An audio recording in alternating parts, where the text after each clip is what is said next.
రోజాను చూస్తుంటే చంద్రబాబు నాయుడుకి భయమేస్తుందన్నారు వైసీపీ నేత బాలినేని శ్రీనివాసులరెడ్డి. అందుకే ఆమెను అసెంబ్లీలోకి రానివ్వకుండా రాజకీయాలు చేస్తున్నారని ఆరోపించారు. బస్సు బాధితులకు న్యాయం చేయడం మాని జగన్ను జేసీ ప్రభాకర్ రెడ్డి విమర్శించడం తగదన్నారు. రాబోయే రోజుల్లో జేసీ సోదరుల్ని ప్రజలు తరిమి కొట్టే రోజు వస్తుందని అన్నారు.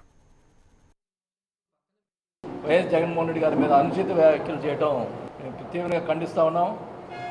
నేను ఆయన చెప్తా ఉన్నా, ఒళ్ళు పలిచిన మాట్లాడద్దు, ఇది మంచి పద్ధతి కాదు, ఒక రౌడీలాగా ప్రవర్తిస్తూ ఉన్నాం.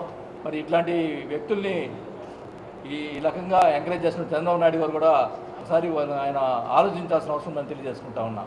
ఒక ఏడాది సస్పెండ్ చేసి మళ్ళీ ఇంకో ఏడాది సస్పెండ్ చేయాలని చెప్పి పెట్టడం అనేది రోజాను చూసి భయపడిపోతున్నారు. అసెంబ్లీలో రోజా ఉంటే బాగా మా వాగ్దాటి ఉంది కాబట్టి మాట్లాడుతుంది అనే ఉద్దేశంతో మాట్లాడే వాళ్ళందరినీ కూడా అసెంబ్లీ రాకుండా చేయాలనే ఉద్దేశంతో, ప్రజల సమస్యలు ఎక్కడ బయట పెడతారనే ఉద్దేశంతో ఈరోజు ప్రతిపక్షం నోరు ఆపేయాలనే ఉద్దేశంతో ఈ రకంగా చేస్తున్నారు.